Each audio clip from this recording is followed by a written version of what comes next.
All right, so I had a little interruption, so I might repeat what I was just saying. So again, when we have our factors, the matching set will be one of them, and only write it once. Don't make 1 plus 1 minus. X squared plus 4 is one set of factors, and then the stuff on the outside is the other set of factors. So now we have to solve for them because we still have to find the zero. So again, when you don't know what makes them zero, set them equal to 0. And then you do the steps to get x by itself. So here I'm going to subtract 4, and then I'm going to square root. And when I square root, I'm going to get a positive and negative for the square root. I'm going to be taking the square root of 4, so that's 2. And since I'm taking the square root of the negative number, I'm going to have an I. And on this one, I'm going to add 1. And then I'm going to divide by 2. And now I'm going to square root. So again, square root means I'm going to have plus or minus. And I'm going to be taking the square root of 1/2. You're more than welcome to find out what that is on your calculator, but I'm going to leave it like that. And there will not be an I on this one because I didn't take the square root of a negative number. So again, we're going for all the answers. We should have 4 answers, and there's 2 here and 2 here. That gives me 4. And just going back to 17, I needed 3 answers. There's 1, 2, 3. All right, number 19. This is our most current chapter. We're just going to rewrite this as an exponent. So this becomes the base, and then this is the numerator, and that's the denominator. And you need to remember that you need to go from this back to that. So anyway, this answer is A. It's back to multiple choice. Oh, wait, sorry. Sorry. All right, let's move on to 20. So this one, I'm going to rewrite it as a radical, so just undoing what we did before. So I'm going to make this into a check mark. The denominator becomes that. I'll be taking that to the 5th power. And I'll take the cubed root of 8, that's 2, and then 2 to the 5th power. That will give me 32. So again, as far as the final goes, this would be on the calculator portion. So you could always take 8 to the 5/3 and get 32. And hopefully, there's not another multiple choice answer that has 32 in it, and you could narrow it down. But for the Chapter 5 test, you wouldn't have the calculator, and you would have to know how to do that. All right, this is also our most current chapter. So I'm going to simplify this up. First thing with parentheses is I distribute that 4 to everything, or the negative 4. So I'm going to rewrite this as 2 to the negative 4 for now. That's going to be a to the negative 8 and b to the negative 16. I am just multiplying with the exponents, and because that 2 has an exponent of 1. Now I'm going to organize it. So here's my current numerator, but the 2 is going to go to the bottom. And if you want, you could actually just change that to 16. The a is going to go to the bottom, and the b is going to go to the bottom. Sorry, you can't see that. And now I'm going to go to my denominator, and everything's going to stay where it is because nothing has a negative exponent. So the 2 is going to stay where it is. The a is going to stay where it is, the b to the 3rd. This 2 is going to stay where it is, and this a to the 4th is going to stay where it is. So when I'm done, I don't even have a numerator, but I will need something, so I'm going to make it 1. I'm going to start with my b's. I have 19 of those. You just add them up. There's a 1, so I have a total of 13 a's. Just add them up. And then as far as this goes, this is 16 times 2 is 32. 32 times that 2, I get 64. So when I look for my multiple choice answer, it is D. All right, so for this one, this is the one that has lots of steps. So the first thing we want to do is just clean this up. So I'm going to simplify the fraction 20 over 12. I'm going to take a 4 out, and that gives me 5 over 3. I don't need all of these x's. I'm just going to make 2 of them in the bottom, and the y's will actually just cancel out. So I don't even have any more y's. And they've already separated this for us. The next thing I would do is try to make a factor tree. I cannot make a factor tree for 5 and 3, so I will just leave them. But now what I'm going to do is make this denominator perfect because I can't have that check mark in the bottom. So I'm going to build it up with another square root. I'm going to put an exponent with that, and I'm going to see that the 3 is not perfect. I need one more 3 because then I'll have 2, and that makes it perfect. But the x's are perfect, so I actually don't need to do that. And then whatever I do to the bottom, I do to the top. And once I do that, I'm going to make this one big denominator. So I'm going to make it 3 squared and x squared. And I'm going to make the top one big numerator. I'm just going to leave it as 5 times 3. And there are exponents there. And now I'm going to take everything that's perfect out of these. So the bottom will come out. They're square roots, so they'll come out as 3 and x because 2 goes into 2 once. So that's once. And then these aren't perfect, so they're just going to stay in there. But what you're going to see for your answer is they don't leave it as 5 and 3. They're actually going to multiply it into 15. So when you're done, your answer is A. All right, the next problem, 23, is the same thing. I will not be able to simplify this because these are both under square roots. So I can't take a 3, for instance, out of the 12 and the 9. So that step's done. And there's nothing I can do to simplify the x's either. So I'm actually going to go straight into the factor tree. I do not need to make a factor tree of 12. 12 is 12. Leave it be. But a factor tree for 9 would turn that into 3 squared, and then I have an x. So again, you can't simplify 12 and 9 because they are not both in cube roots. We're just going to make the factor tree, and now we're going to try to make this denominator perfect because you can't have that radical down there.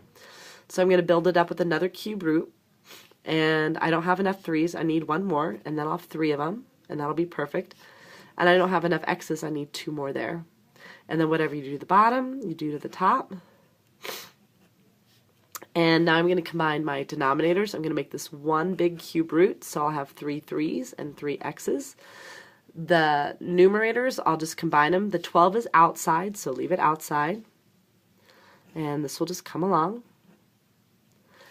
And now that I'm here, I'm going to try to take out everything that's perfect. So these will come out.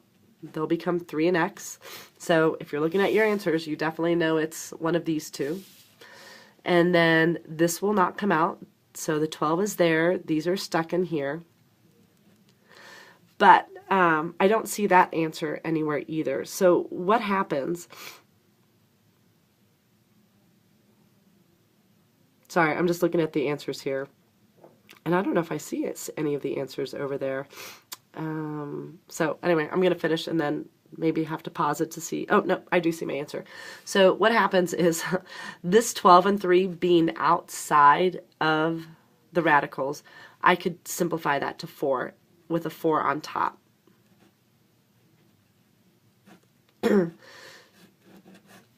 So the answer was actually B.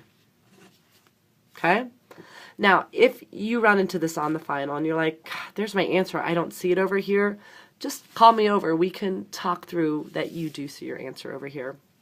All right, next one. I'm going to solve the equation.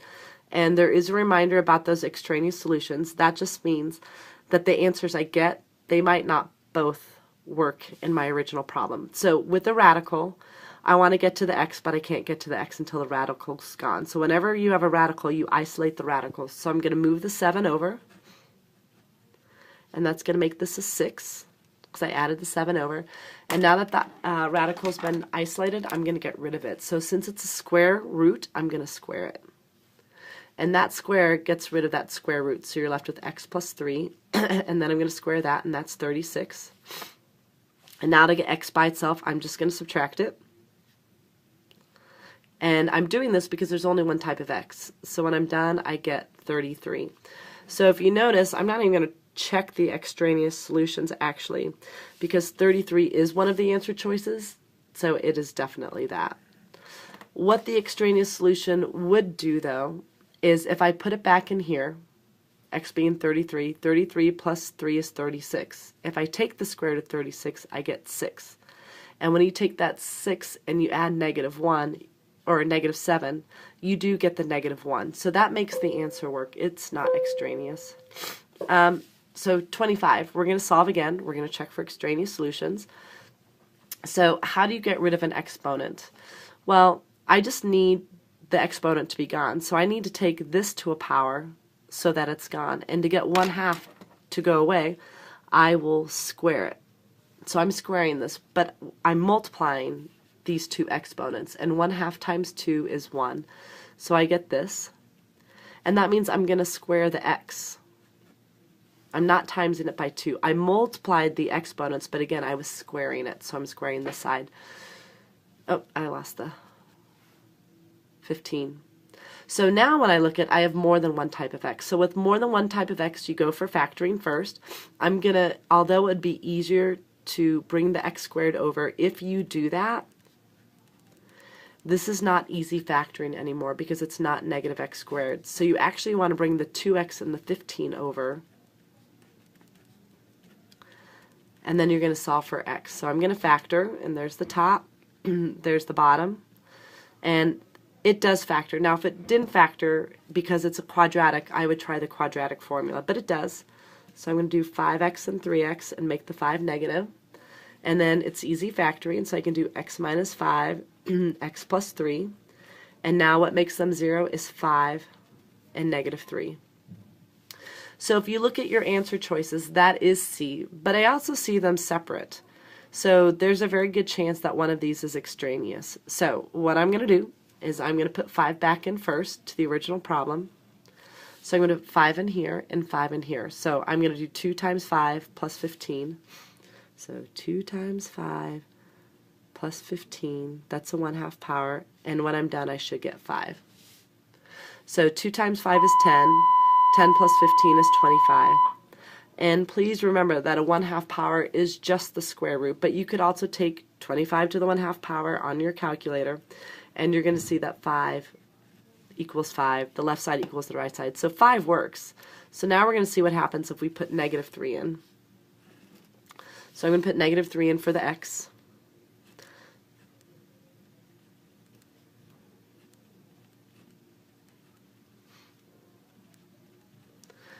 Alright, so I'm going to get, multiply, that's negative 6. Negative 6 plus 5 is 9. Is 9 to the 1/2 power, or is the square root of 9 negative 3? And it's not. I know that we've said, well, no, it's 3 and negative 3. That is only if we're solving. So, for instance, I don't know, where was it? We were solving here, so we had the 2 answers, the positive and the negative, because we're trying to figure out what x is. I'm not trying to figure out what x is on this problem. I know what x is. I know it's 5 and it's negative 3. So when I put it back in here, I'm going to go with whatever the calculator says. The calculator says that the square root of 9 is 3, and this says I'm supposed to get negative 3. So that makes this one extraneous. So the answer you should pick is just D, not C. Alright, moving on, we are going to graph. So for graphing, we have learned that in vertex form you can graph really fast. So what happens is this negative makes it flip, this 3 makes it go right 3, and this 6 makes it go up 6. So what's going to happen with our parent function, so just you should know your parent function points. It's on that pink page that we have. I actually did not bring that down to my office with me, but that's the parent function. So what happens is we take our points, and the quick way is we can actually just I'm trying to think of how I told you guys how to do this. So what's going to happen is we have our parent function points. So let me get them written down. This is how we did it. So I graphed those. Here they are. And then what happens is we apply the flip. So we take the negative, or what's a negative 1, and we make a new y by making all of these and multiplying them by negative 1. So what happens is this parent function flips. So this is the parent function, and then it becomes this. So I'm going to make x's.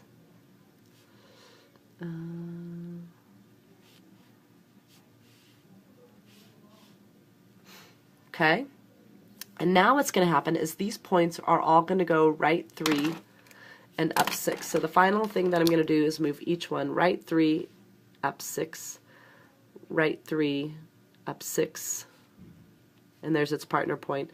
And the last one, right 3, up 6.